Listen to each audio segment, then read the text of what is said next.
Alright guys, buckle in. There's going to be a bunch of brand new cards coming out in Age of Overlord, and on top of that we have the new Garunix stuff, and it's looking like it's pretty broken apparently from what I've been hearing, so let's go ahead and check it out. Kicking it off with one of the newer cards coming out in Age of Overlord. It's going to be the Infernal Flame Banshee. So this is a brand new rank 4 Fire Pyro Xyz effect monster, and its materials are 2 level 4 monsters, so it is a generic one. It says you can only use the first and second effect of this card's name each once per turn.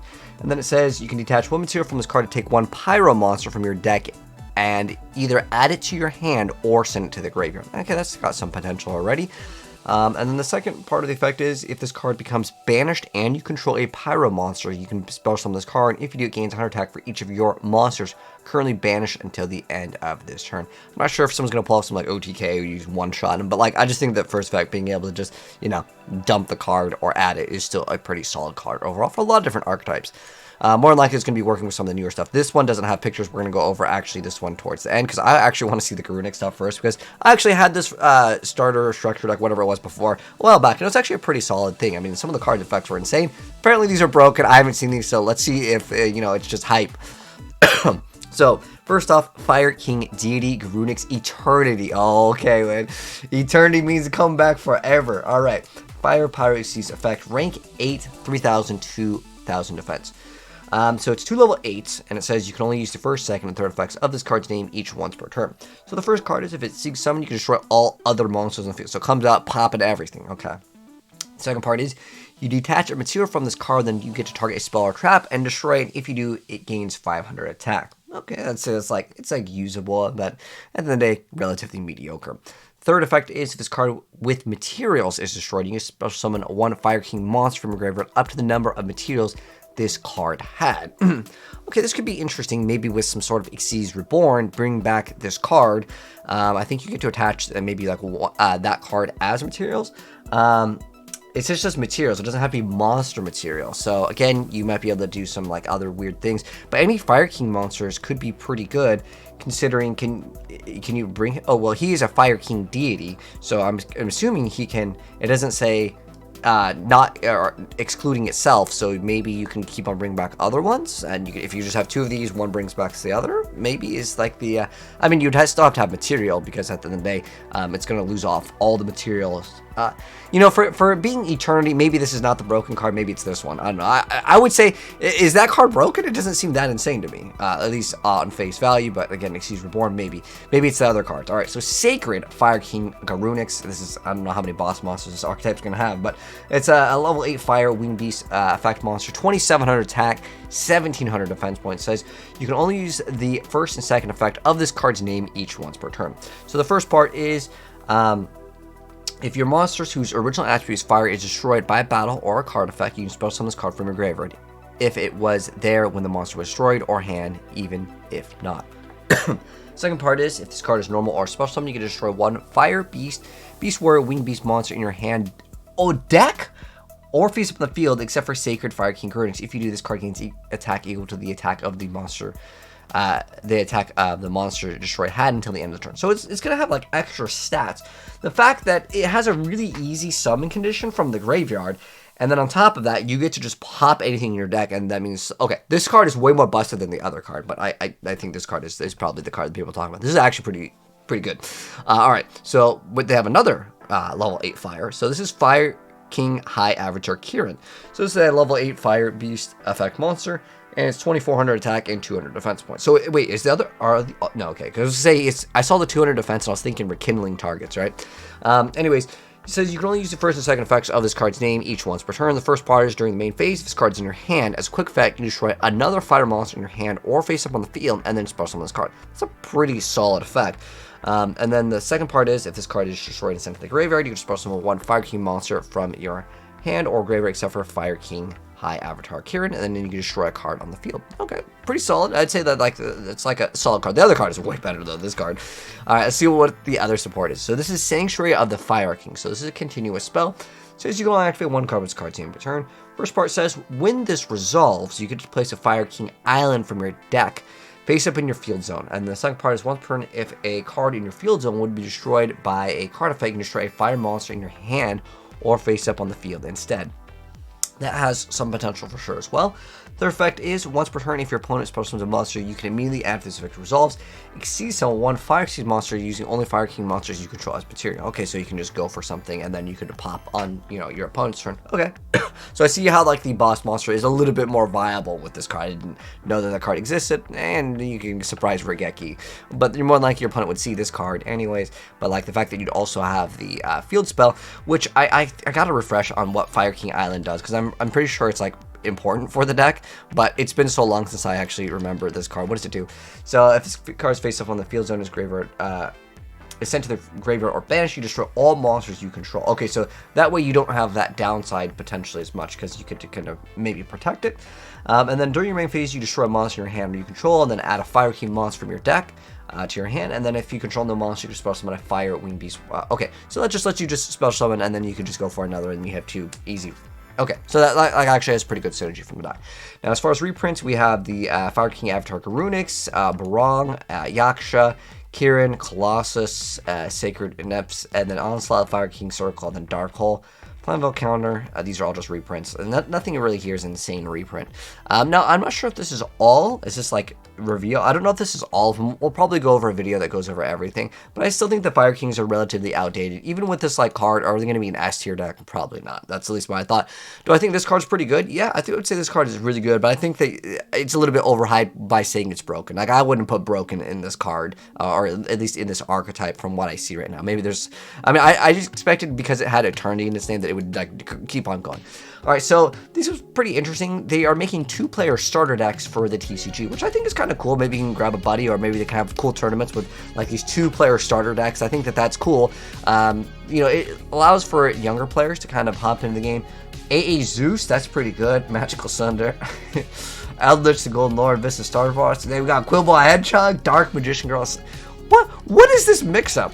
What deck is playing God Magician, Dark Magician Girl, Beast King Barbaros, Galaxy Cyclone, and like there's like good cards and there's really bad cards. I mean, at the end of the day, sometimes for these starter decks, I really feel like they could have at least gave some sort of an archetype, because I have no idea what the heck this is.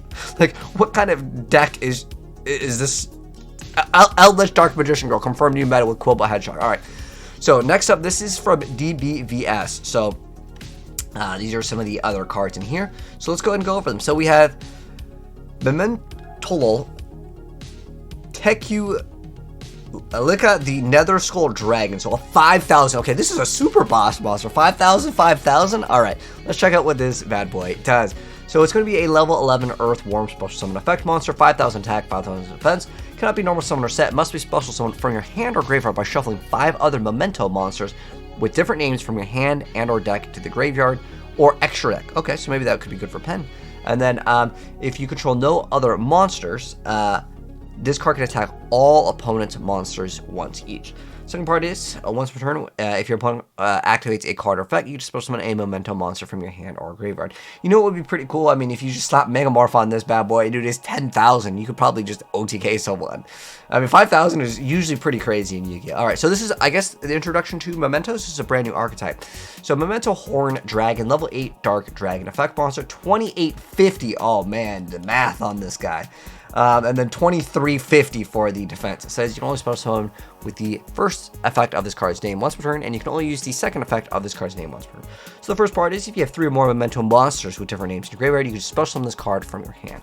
Second part is, if this card on the field is destroyed by a card effect, you get to target 3 face-up cards in the field, including at least one Memento card you control, and destroy them. Okay, so I mean, considering maybe you just have like a continuous that lingers, kinda is cool. So what is this archetype? They're all supposed to be dragons? Oh no, they're all over the place. Look like, at first I would have thought like zombies from their like, you know, skull artwork. It's got some skeletons. Next up, we have the Memento Tatsu no Toshigo, which is a level 5 Earth Beast effect monster, 1350 with 1600 defense. Since you can only use the first and second effect of this card's name each once per turn. So the first part is, if you control no face-up monsters other than Memento monsters, you get to special summon this card from your hand. Second part is, during your main phase, you can destroy a Memento monster you control, and if you do, send any number of Memento monsters with different names whose total levels are equal to or lower than the destroyed monster's original level from your deck to the graveyard. Okay, and then next up we have the Memento Witch, which is a level 3 dark spellcaster effect, 800 attack, 1000 defense. It says you can only use the first and second effects of this card's name each once per turn. The first part of the effect is, if this card is normal or special, you get to add a Memento monster from your deck to your hand except for itself. And the second part is, you can target a level 2 or one level 2 or lower Memento monster in your graveyard, destroy a Memento monster you control, and if you do, special summon the targeted monster. Next one is Memento Mace, which is a level 1 light fairy effect monster. 400 attack, 300 defense. Says you can only use the first and second effects of this card's name each once per turn. So the first part is, during your opponent's main phase, if you control Memento Kutlika, the Nether Skull Dragon, as a quick effect, you can discard this card, then target a face-up monster opponent controls, and take control of it into the end phase. That's a pretty good effect, considering you just discard from the hand, right? Okay, I mean, that's pretty solid. Second part is, during your main phase, you can destroy a Memento monster you control, and if you do, add one Memento card from your deck to your hand, except for Memento Mace. That's a pretty awesome card. Next up, we have Memento Goblin, which is a level 1 Dark Fiend effect, 400 attack, 400 defense points. Says you can only use the first and second effect of this card's name each once per turn. So the first part is, during the main phase, if you control a, I'm just going to say Nether Skull Dragon, because a lot of them are probably going to say have this effect. So if you just control the super boss, that's the super boss, right? Okay, yeah, that's the super boss monster. Oh shoot, we went too fast. Alright, so as long as you control the super boss Nether Skull as a quick effect, discard it. Your opponent can't target a Memento monsters you control with card effects this turn. Okay, so it's all about there's one boss monster and you just try to snatch, steal, take, and okay, so it's like protect the president kind of attack. Then during your main phase, you can destroy one Memento monster you control, and if you do, send up to 2 Memento cards with different names from each other from your deck to the graveyard, except for Memento Goblin. So this card, oh, it's Goblin Calligrapher. And then next up we have the Nether Skull Temple Mementoland. Anyways, field spell card that says you can only use the second effect of this card's name once per turn. The first part is, if your Memento monster battles, your opponent can't activate spells or traps until the end of the damage step. Second part is, if a monster you control is destroyed by battle or card effect, you get to target one of them and special summon one Memento monster with a lower level from your hand or graveyard. Okay, so you get to bring back more monsters, even though it kind of wants you to only control that one, like super boss. Then once per turn, during your end phase, you can target a Memento spell and trap in your graveyard instead. Pretty solid effect overall. And then the next support card is Memento Bone Party, which is a quick play spell card that says you can only use the first and second effect of this card's name each once per turn. So the first part is, destroy a Memento monster in your hand or face up on the field. And if you do, take a Memento monster with a different name from your deck and either add to your hand or special summon in defense position. During your main phase, you can banish this card from your graveyard, then target a Memento monster you control. If it attacks the defense position monster this turn, you get to do piercing, so 5,000 with piercing. I mean, this is a Chaos Max Dragon at this point. Next up, we have Memento Bone Back, which is a quick play spell card that says you can only use the first and second effect of this card's name each once per turn. So the first part is, if a Memento monster or monsters you control leaves the field by your opponent, you get to special summon the super boss Nether Skull Dragon from your hand or deck, ignoring its summoning conditions. Oh wow. Okay, and then the second part is, if your opponent moves a Memento monster out of your graveyard while this card is in your graveyard, you can banish this card to special summon as many Memento monsters with different names as possible from your hand and or deck. What the heck, dude? That means if your opponent doesn't read the card effect and they go like, you know, Called by the Grave or anything, moving any monsters, that has to be your opponent doing it though. There's got to be some way where like you force your opponent to banish a card out of your graveyard, because especially somebody any number, okay, from your deck is like a broken thing. Okay, I think someone's gonna figure this out. Chat, help me out with this. That's pretty crazy. Next up though, dude, how many support cards does this archetype have? Oh, it's too much. I was gonna say they just like revealed the entire archetype already. So this is a Memento Fracture Dance, which is a normal trap card that says you can only use your first and second effects of this card's name each once per turn. So the first part is, if you control Memento monsters, you get to target one card in the field and destroy it. Then if you control a Memento super boss Nether Skull Dragon, you destroy one more card on the field. Second part is, when an attack is declared involving your Memento monster and an opponent's monster, you can banish this card from your graveyard. All face-up monsters your opponent controls lose 1,000 attack until the end of the turn. And then their last support card is Memento Cranium Burst, which is a continuous spell card that says you can only activate the second effect of this card's name once per chain. So the first part is if your opponent's monsters must attack the Memento monsters you control with the highest attack, if able, while you control any O, so they can't smash your small stuff. The second part is when your opponent activates a monster effect on the field, you can just target a Super Boss Nether Skull you control, it loses exactly 1,000 attack and defense if it does negate that effect. Oh, okay, cool. And then the second is once per chain, not once per turn. So now the deck is looking much better. So you have a Super Boss monster, you have it absorb everything, and then you hopefully keep on bringing it back via some sort of destruction. Since they can attack the smaller ones, maybe they pop them or something. So I think that this archetype is looking much better than like that Garunix like remix over there. Now, this is a very interesting card. This is Earthbound Servant Gremlina. This is a level 6 Dark themed fusion effect monster coming out in Age of Overlord. It's 2,000 and 1,000. Its materials are an Earthbound and a Dark monster. It says you can only use the first, second, and third effect of this card's name once per turn. So if this card is special summon, you get to add a Earthbound monster from your deck to your hand, except for Earthbound Spirit. The second part is you get to target one Dark Synchro monster you control and can attack directly this turn. The third part is if a monster your opponent controls is destroyed by an Earthbound card's effect, you can target one of those destroyed monsters and inflict damage to your opponent equal to its original attack. Okay, so that could be kind of interesting. Maybe you can do some like burn damage attack directly, or use that with a whale or something like that. But anyways, I'm gonna go ahead and wrap it up for this part. We're gonna do a part 2 of this. Hopefully these will get some images, because I don't know, I just like seeing the cards with the images, and this video is already gonna be long. I don't want it to be a half an hour long, so we'll cover those in like another part of this. But anyways, let me know, guys, what you think of the brand new Yu-Gi-Oh cards down below. But if you guys enjoyed it, drop a like. If you're new here, subscribe, turn the bell so you don't miss out when we cover more brand new Yu-Gi-Oh cards coming out very soon. Peace out.